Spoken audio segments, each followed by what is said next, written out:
A deputada Ana Campagnolo está conosco, ela é autora do livro Feminismo, Perversão e Subversão.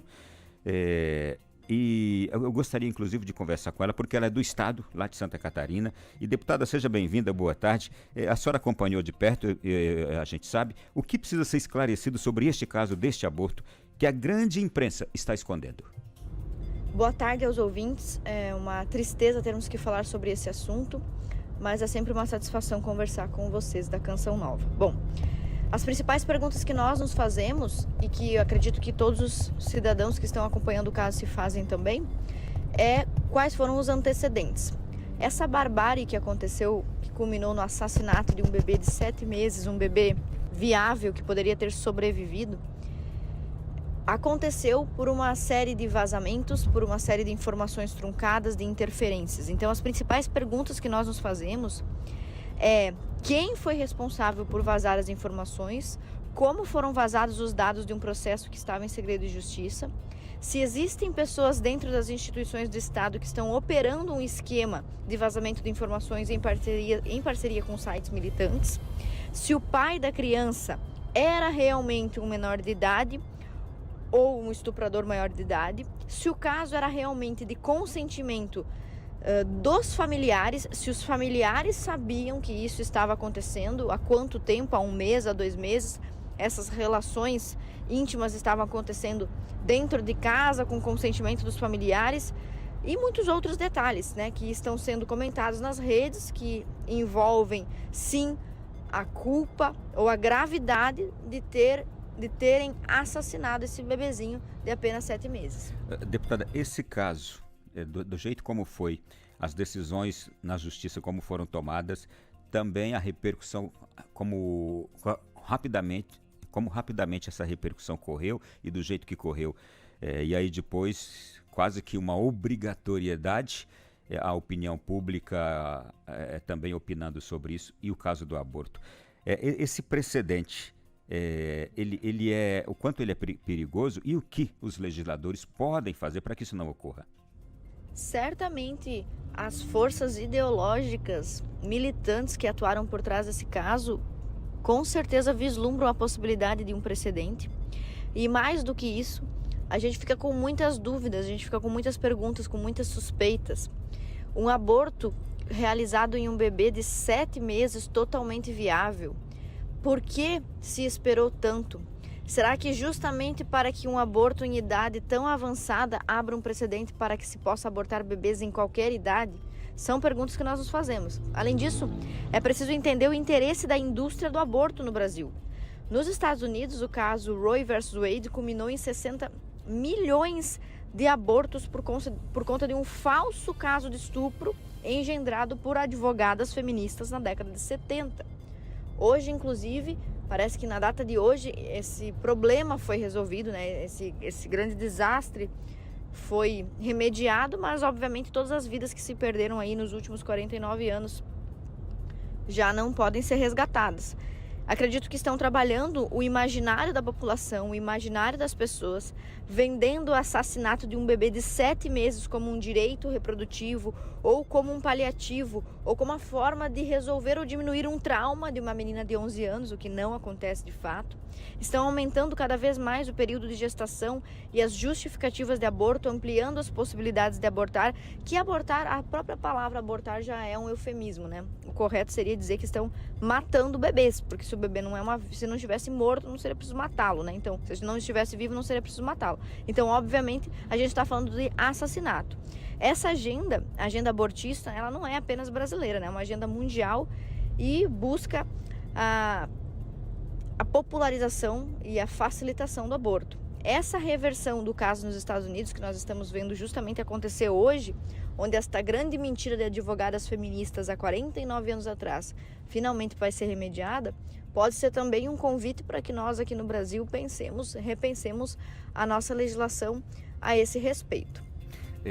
Deputada, em meio a tudo isso, a figura de uma juíza foi completamente destruída, a reputação dela, ela foi massacrada por grupos diversos e pela mídia. O que a senhora sabe sobre a atuação da juíza? Realmente, olha, é uma estratégia intimidatória empreender tantas forças contra a juíza Joana Zimmer. É importante mencionar, eu não conheço esta juíza pessoalmente, eu não sei quais são as concepções políticas partidárias dela, não sei se ela é de direita, não sei se ela é de esquerda, não sei se ela é cristã, eu sequer sei se ela é a favor ou contra o aborto. O que nos despertou atenção nesse caso foi que não é provável que ela seja uma grande militante pró-vida, né? Não se tem notícias disso. Então, talvez mesmo sendo uma pessoa que considere o aborto uma possibilidade, a juíza não determinou a realização desse aborto, ela não fez força para que o aborto fosse realizado. É possível que a juíza saiba de muitas informações que estão sendo ocultadas de todos nós, meros comentaristas, políticos, jornalistas. É importante mencionar também que as informações que foram vazadas, muito importante isso, as informações que foram vazadas foram detalhadamente, minuciosamente escolhidas para que fossem vazadas somente aquelas informações que beneficiariam a mudança da opinião popular em favor de um aborto. É muito interessante observar isso. Provavelmente, é evidente, a própria juíza não vazou nenhum desses conteúdos. Então, talvez a juíza saiba, e os advogados também, e os envolvidos também, de coisas que nós não sabemos.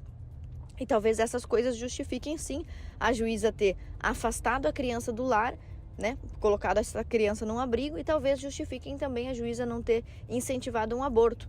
Não sabemos, mas é possível que a juíza saiba não se tratar de um estupro de um maior de idade contra uma menina, como se pensou primariamente, né? Então, são informações que ela tem e nós não temos. Na minha concepção, a juíza agiu de modo a preservar da melhor maneira possível as duas vidas. E ela está tendo a reputação assassinada pela mídia militante justamente porque ela estava em vias de salvar um bebê, ela estava salvando uma vida. Até ameaças de atos em frente à casa da juíza já ocorreram. Então isso é inadmissível. É uma invasão de competência, uma manipulação pública feita pela mesma indústria da morte que eu já citei aí nas perguntas que você me fez anteriormente. É muito importante, a juíza está agindo com tanta ética que ela realmente não vazou nenhuma outra informação que poderia, por exemplo, melhorar a sua imagem diante da opinião pública.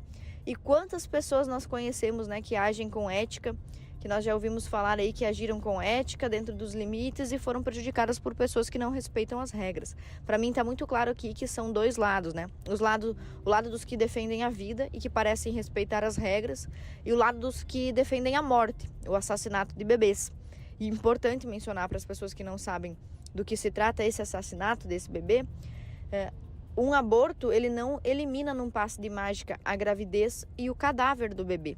Então a menina foi de todas as formas submetida a um grande trauma. É verdade que a relação sexual pode ter sido um trauma, algo extremamente marcante e violento contra a menina, isso é uma possibilidade, a própria gravidez não é algo desejável nessa idade, mas não restam dúvidas de que certamente o procedimento de aborto e o parto, que pelo que se comenta foi um parto natural, o parto natural de um cadáver envenenado, né, asfixiado ou despedaçado, certamente não é algo desejável. E a pergunta que nós fazemos desde o início é, se o bebê já estava viável, por que não tirá-lo com vida? Por que escolher a morte e não a vida? E por que perseguir a juíza que fez justamente uma escolha pela vida, a vida das duas crianças? Deputada, por fim, o movimento abortista, o movimento feminista, teve alguma coisa a ver com esse caso? A senhora entende? Certamente existe, né? Existe uma relação entre o movimento feminista e todas as ONGs, e todos os protestos, manifestações e ações abortistas. Há uma rede de ação sincronizada, protestos insuflados por lideranças abortistas. É um esquema muito bem organizado e articulado. Veja, a partir do momento em que a advogada feminista teve essa derrota em juízo, porque a juíza não cedeu às tentativas da defesa, né? De uma forma muito assim, inusitada, os dados foram vazados, né? Pela mídia. E a mídia, então, junto com formadores de opinião, até artistas globais, personalidades importantes, começaram a insuflar a população acerca desse tema. Então, os grupos satélites geralmente recebem repasses financeiros de fundações e organizações estrangeiras interessadas em desestabilizar o país, do ponto de vista moral, político, demograficamente também. E felizmente me parece que as pessoas estão entendendo do que realmente se trata isso. Elas talvez não estejam entendendo com profundidade a gravidade desse tema. Desde 2019, que foi meu primeiro ano de mandato, eu estou viajando por Santa Catarina e pelo Brasil, praticamente batendo nesta mesma tecla, né, da atuação do movimento feminista como um movimento hegemônico, poderoso e agressivo, nocivo para a sociedade.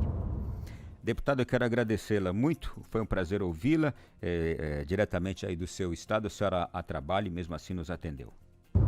E por fim, quero mandar um super abraço para todos os ouvintes da Rádio Canção Nova, agradecer pela companhia e pedir que orem por nós, pela nossa CPI, e também para que consigamos convencer o máximo número de deputados, parlamentares, secretários, ministros, juízes, burocratas a se engajar nessa causa. Obrigada.